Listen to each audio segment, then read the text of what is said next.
Right. Oh, crikey. That's the mic gone. A few issues to start with. What's the logo on your top? Well, I'm glad you've asked that, actually, Bernie, because okay. it is an Under Armour top. It's my Masters Special Under Armour top. What's the logo? It's a bit different, isn't it? What's your first... So I thought it was a crocodile when I saw it from a distance. Oh, did you? Yeah. I thought it was a sandwich. Oh, yeah, could be. Oh, yeah, it does look like one now. Yeah, I only saw it from like a distance, and now I look at it, I was like... It looks like a ham. It looks like a cheese and tomato sandwich. It's just the colours, I guess, isn't it? But I'm not. It's not 100% really Under sure. Armour, is it? Oh, okay, tonal logo. Subtle, yeah. Just like you. Subtle. Post Masters. Yes. Reflection of the Masters. Did you watch much of it? Yeah, nearly. To be fair, nearly all of it. Did you? I missed a little bit on Thursday because I watched West Ham lose, which I wish I'd have watched it. I watched right until the end of Thursday night. I watched most of Friday afternoon, got back. I just got my work done early and got it. Sunday I didn't watch it until the leaders teed off because there was too much waffle before. It just went on, and I'd had enough. I'll be honest with you, I'd had enough of Laura Davis by Sunday mid-afternoon. Well, we will come on as we move on through this episode as to talk about what you felt like the Sky, because ultimately all we get over in the UK is Sky coverage, what you thought, because we were speaking on the phone last night whilst the Masters was going on, and I know you weren't overly impressed with the commentary of what was kind of coming out of Sky. And you weren't the only one. There were a number of people that sort of jumped on the bandwagon with that, certainly through the week and then coming into the weekend. Scottie Scheffler, though, to go on and youngest ever dominate. No, second a minute, that's right. He's one of the youngest ever to win it twice, isn't he? 28. He's 27. Yeah. Nearly 28 years old, and he's won it twice already. I mean, how many do you think he could win? It's a really interesting question, because I was thinking about that this morning as well. Because he's 28, so you'd think he's got another what?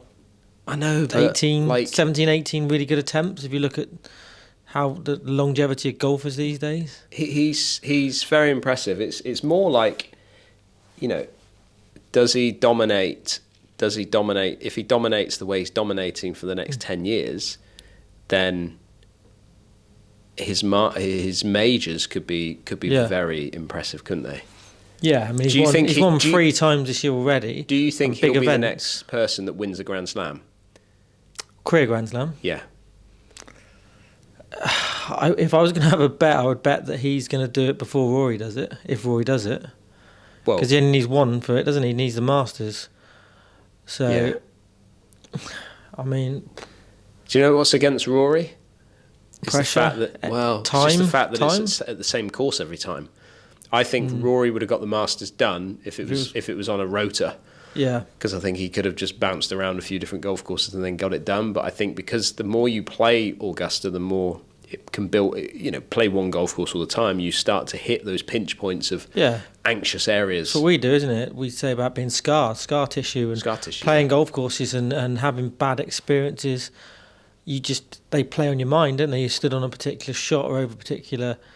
It's just so difficult to get out of that mindset, and I know that the better players are able to take one shot at a time, but for us mere mortals, it's so difficult, isn't it, to actually stay in the moment and not think back to negative experiences and things that have happened and, things that have cost us. And I guess he's probably in the camp that we're in a little bit with that he's had a few near misses there and a few disasters which have ultimately cost him ever winning the Masters. So I didn't want to do a show before the Masters, because obviously all people talk about is, who's your pick going to be for the Masters? And somebody did ask me, I want to say like literally one person that messaged me and said, who's your pick for the Masters? I had the same as well. Just one person. Yeah. And is it Gary Smith? No, it wasn't Gary actually. Gary asked me. Did he? Yeah. But I just said at the time, I said, it's hard to really look past Scottie Scheffler. He was the favourite with the bookies. He was considerably... His price was half the price of his nearest competitor. Yeah. He wasn't quite in the Tiger Woods when he was dominating here, when he was odds on to win tournaments, when he was winning sort of 1 every 2 starts. But it was a short price. He was unbackable, really. Yeah. Like for how many people are in the field, but he did exactly what he said on the tin, didn't he? Really, he won comfortably in the end. What do you think it is that is allowing him to be able to win the way he's winning? I mean, Masters in a tournament wise, he didn't really make. He did. I mean, he had a minor blip, didn't he? But he dealt with that and sort of moved on, and he was just. His iron play. I mean, his iron play is particularly impressive, isn't it? Distance control was good. He's good off the tee as well. I mean, his swing and his feet movement is unconventional, and I wouldn't recommend that everybody tries his foot movement. But he's tee to green. He's so consistent. He's just so good tee to green, isn't he? I mean, his putting, we know about that. He's had issues with it in the past, and he still seems to have a few, I guess, minor issues still now, isn't he? But he's managing it, and being an average putter compared to other players on the tour, and he is very average at putting. He's still dominating and winning events. I mean, if he was a better putter, then nobody would get a sniff at anything. I don't think at the moment anyway. But I mean, people have dominated like he has for short periods of time, haven't they? You know, you've had. If you look back, you look at someone like David Duval. He had 18 months of unbelievable. When he won the Open, around that time, he was shooting. He was appearing on every leaderboard, but it only lasted maybe 18 months. You know, you get people that sort of turn up, and you think, wow, they're going to be like, you know, something special, and then they just disappear. So it might happen to him. Yeah, it might just be a small period. I mean, that makes Woods' achievement so ridiculous that he was so good for, you know, a decade. Unplayable for a decade. So I've been thinking about it, and I think, you know, you've kind of scooted around the fact that, you know, he's a great player when it comes to off the tee box. He's a great iron player. You know, short game's tidy. You know, if you look at all areas of his game for this week, I mean, he's driven the ball really nicely. Yeah. He's long off the tee as well, so that's a good weapon. He's not short. He's not short. His iron play is obviously very good. He's chipped. I've seen him chip in once on the first hole on the last. This moving day, was it? Yeah. On Saturday. He's binned a couple of long putts throughout the week, so he's not bad, is he? Like, he's got the overall game. No. Oh no, but there are 50 players in that field this week that can hit the ball, can chip the ball, can putt the ball like he can do it. Yeah, absolutely. Yeah, absolutely. Now, I've thought about what with him, and I've listened to some of his interviews. Mental strength? Well, the thing with mental strength is it's all about the fear factor, isn't it? So it's the fear of the unknown. It's the fear of the miss. It's the fear of failure. Fear of failure. There's lots of fears, isn't there? That people have when it comes to the game of golf or any walks of life. However, listening to him is, because he's quite a religious guy, he basically believes that anything that happens for a reason. Yeah. So everything is laid. It's laid out. Yeah. So any shot that he hits was always going to happen. Right. Any putt that he misses, any putt that he holes was always going to happen.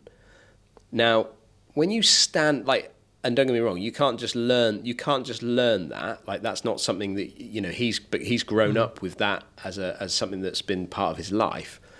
But you think about that. When he stands over every shot, okay, he goes through the process of choosing the shot that he wants to hit, or him and his caddy decide what he's going to hit. But all he's got to do is pull the trigger with no concern, because if it goes right or goes left or goes out of bounds or goes in the water or goes in the hole, that was always meant to be. Does that make sense? So he has he's not even going to, because he's not going to, his life is, in his mind, his life is kind of laid out it's already laid out. And this is the most amazing thing that I've been trying to get my head around, is how do you compete against that? Because we know that a lot of bad shots come from tension, come from a fear thing. If we look at if we look at your putting, we look at some of my woes over the years. Yeah. A lot of it comes from a fear of the unknown, a fear of missing, a fear of this, that, and the other. So it creates then you compound the issue. How do you compete against somebody that is just not, is fearless? Yeah, I guess as well you could look at, he was all the way through the week. His wife, for anyone who doesn't know, was heavily pregnant, and I think her due date was round the not Masters. Yeah, and he was saying we never know whether this is true or not because it never happened. But he was genuinely saying that if she went into labour, he was literally walking straight wherever he was. He was walking off the golf course and leaving. To be there when she gave birth. So. I mean, we don't know whether he would have I believe he would have. Yeah, I mean, I would probably, if I was going to bet, I'd have said, yeah, he would do that. But it just then, for me, that makes the priority of winning a major championship, he's putting beneath having his first child. And I bet there's a lot of golfers and a lot of sportsmen that winning such a prestigious event as a major championship or being world snooker champion or whatever, they would have been like, they'd have put that ahead of the birth of their first child, and maybe that takes a bit of pressure off actually going on to win it. Like McIlroy's probably his main priority is to win. I mean, he won't ever openly admit it, but maybe his priority is to win the Masters, and that he's put that so high on his list of what he wants to achieve. Whereas Scottie's like, well, I've won a Masters. If my wife's gone, I'm leaving. I mean, that's a big decision to make, isn't it? I mean, I don't know whether that's. I don't know how you compete against that. Like to know that everything's just, it is what it is. It will be what it will be, and that's an amazing. That's like that bubble. That's that bubble. Do you ever remember? I mean, it would have been back in like '96 when we were both maybe hitting that bubble. But I don't know. I think I popped quite early. But when you fall into that bubble, you finish a round of golf. You've actually shot a decent score. And you got a good memory. Back. No, well, I don't. You think back and you can't remember what just happened, but you came in and you've shot 65 or whatever it is. It's a strange one. I mean, the beauty of golf is, and that there's so many different ways to do it, isn't there? And there's so many golfers who've got. It's not like if you're playing snooker, you need to be a decent putter and a decent. You need to have a good safety game. Everything is, but you could actually. You could have weaknesses and still win, can't you? Yeah. Like you can.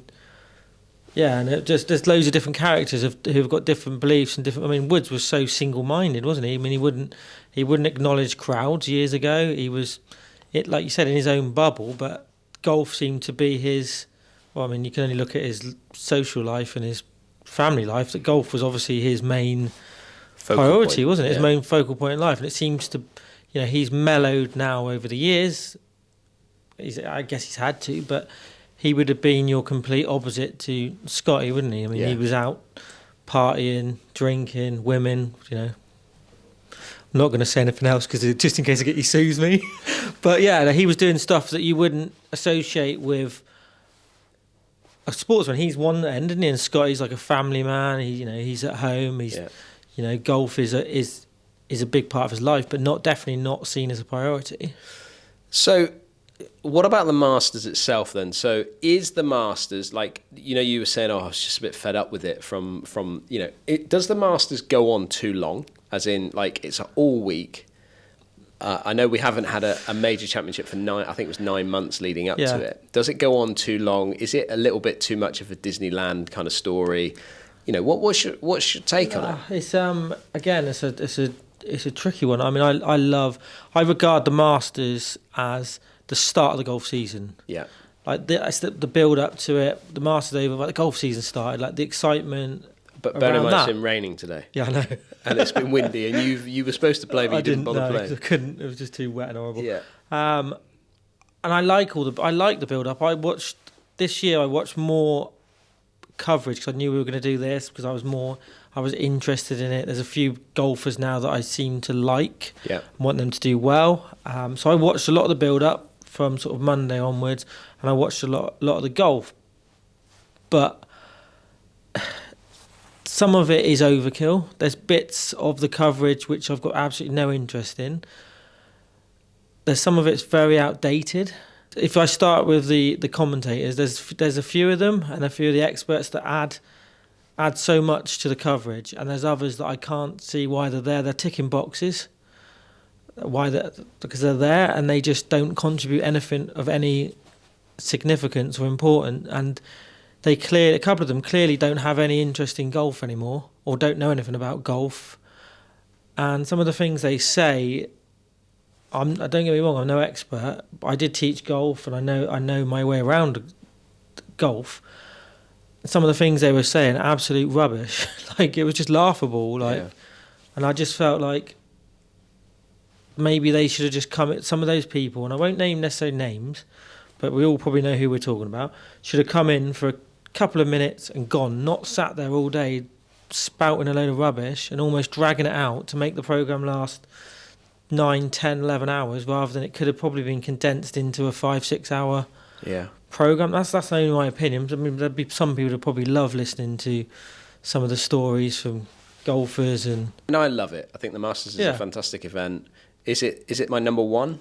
Probably not. It's number 2 for me. It's number 2 for me as well. Probably the Open and then the Masters. Probably. Yeah, that's the order I'd go in. But I just see the Open as just raw golf. It's just golf, isn't it? It's golf in its purest form on a links golf course. How golf more or less started, that style of golf course with the elements. Yeah. Whereas the Masters to me it's a show. It's turned into a Disney, manicured, isn't it? Show. Yeah, of course it is. But I mean, there's a place for it in golf, and it's a place that needs to be respected. It's a different challenge.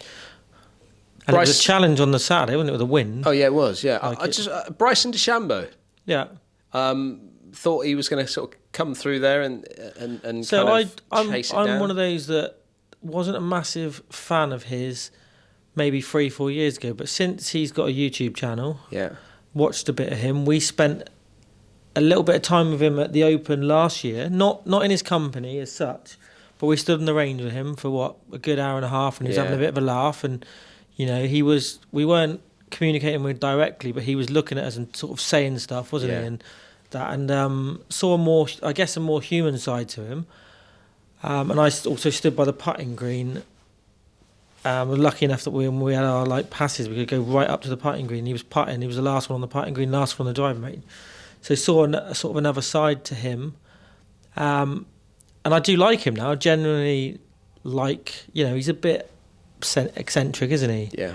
And what he does. But I like it. Unique characters, and he's definitely a character who I guess divides opinion. I thought it was so funny with the sign. He picks up the sign. And it was like walking around with the sign on his arm. Where are you going? Who turns up to a tournament with a set of clubs that have literally been passed by the R&A days before and then games them? Were they 3D printed? Yeah, games them as well, literally.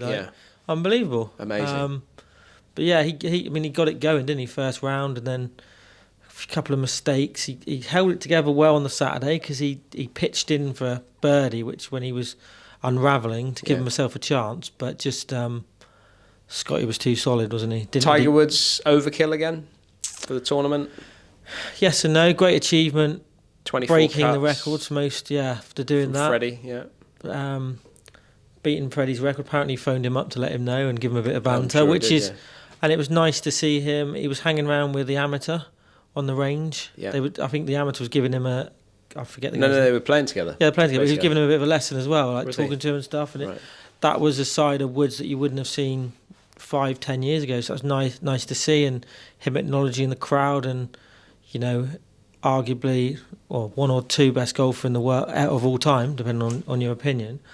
So it was good to see that, but it was also, did you find it a bit painful, him walking the last couple of rounds, and he just looked in pain, and I don't know, I just think it's time, for me, I think it's time for him to, I don't want to see him give up, but I think there's a fantastic Champions Tour out there.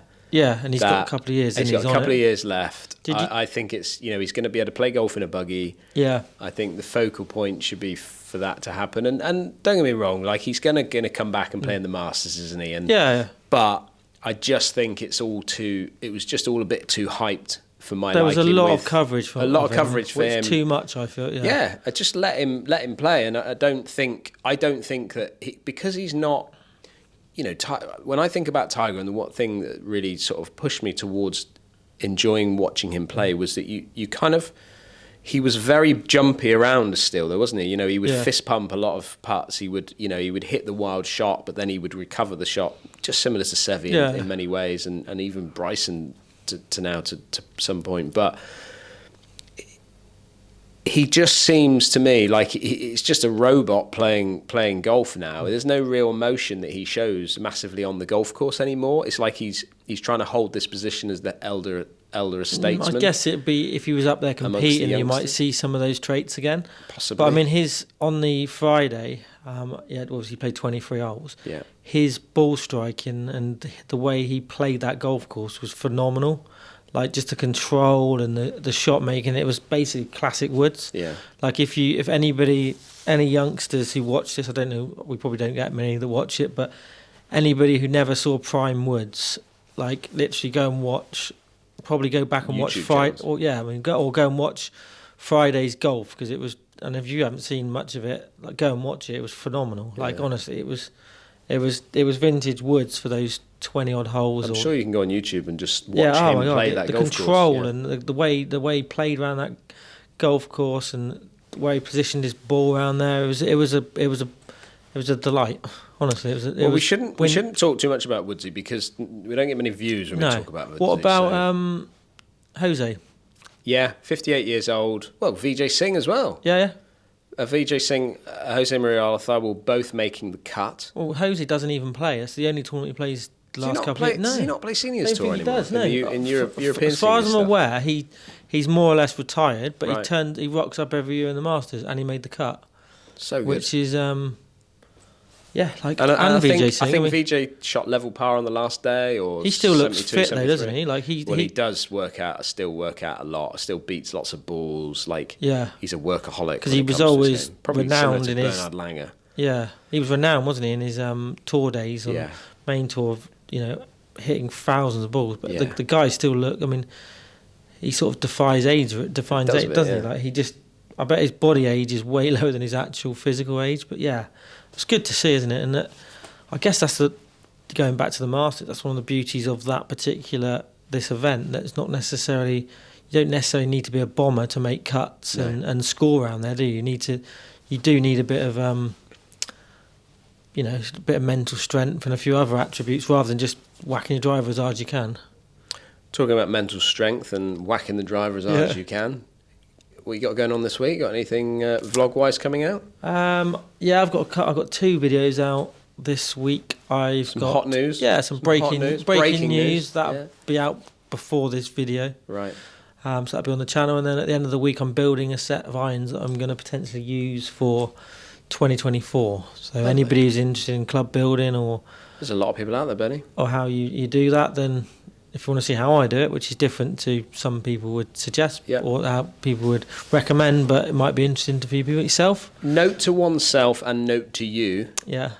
Do not put a video out during the Masters. I didn't. I did not. Ever again. Did you do one? Yeah. I put out a break pass series at Saunton, which was fantastic.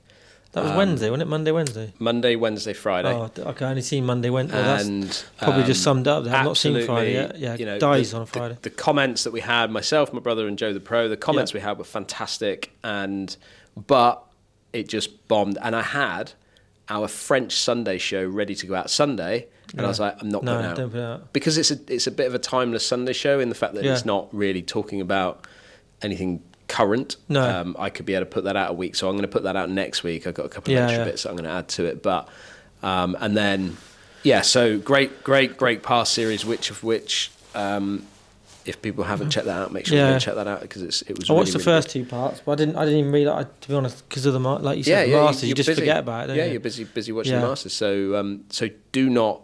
I'm never going to do that again. In fact, I'm not going to. Just a note to everybody: I'm not going to be putting a video out at any of the any of the major weeks. Maybe the PGA might be able to get away with. I guess you can get out early in the week as long as you don't clash with any of the. But the Masters goes on a week, doesn't it? Yeah. So it's a busy week.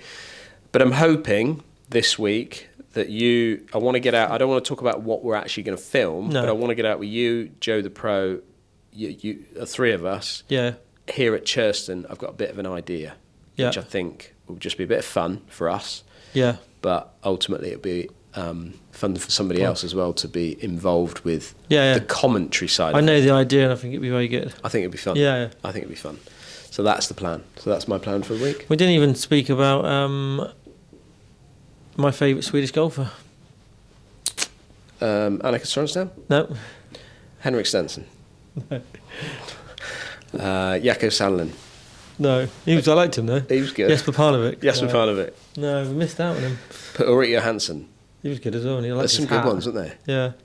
Who's your There's favourite? a better one now though. Did he finish second in the Masters by any chance? His first major. How do you turn pro, play in a Ryder Cup before you play in a major? That's ridiculous. And then you play in your first major and you finish second and actually had a good run of going for the title. Do you know what I liked about him during this week? We're talking about Aberg, yeah. So, Oberg? I would say Aberg. Yeah. What I liked is he had on the last day he had a double and he smiled it off. Literally was thanking the crowd and stuff afterwards and between holes and that's just the way he reacted to that was just brilliant. And I was like, mate, you're going to be doesn't need me to tell him, but he's going to be a major champion, definitely. Superstar. Absolute superstar.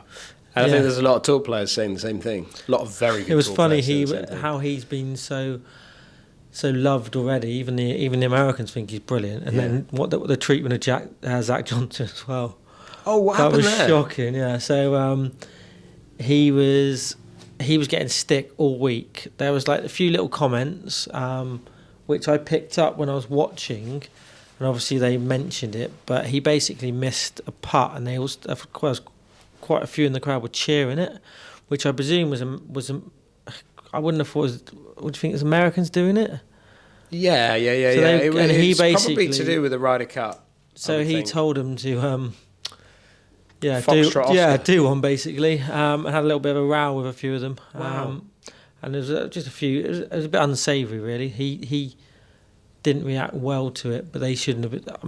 Show some respect. Yeah, but it doesn't normally. That wouldn't normally happen at the Masters either, because they're pretty strict on what you can and cannot get away with. I thought what was interesting as well was Jason Day in his outfit, and the Masters actually asked him to take his top off. Yeah, it was too loud or something. I don't know. There might be a policy like at Wimbledon. You have to wear white. You have to wear white, and you're not supposed to have massive sponsors. Is that what it is? Yeah. Okay. So that's what it will be then. Yeah, all white and then small sponsors. But I don't know.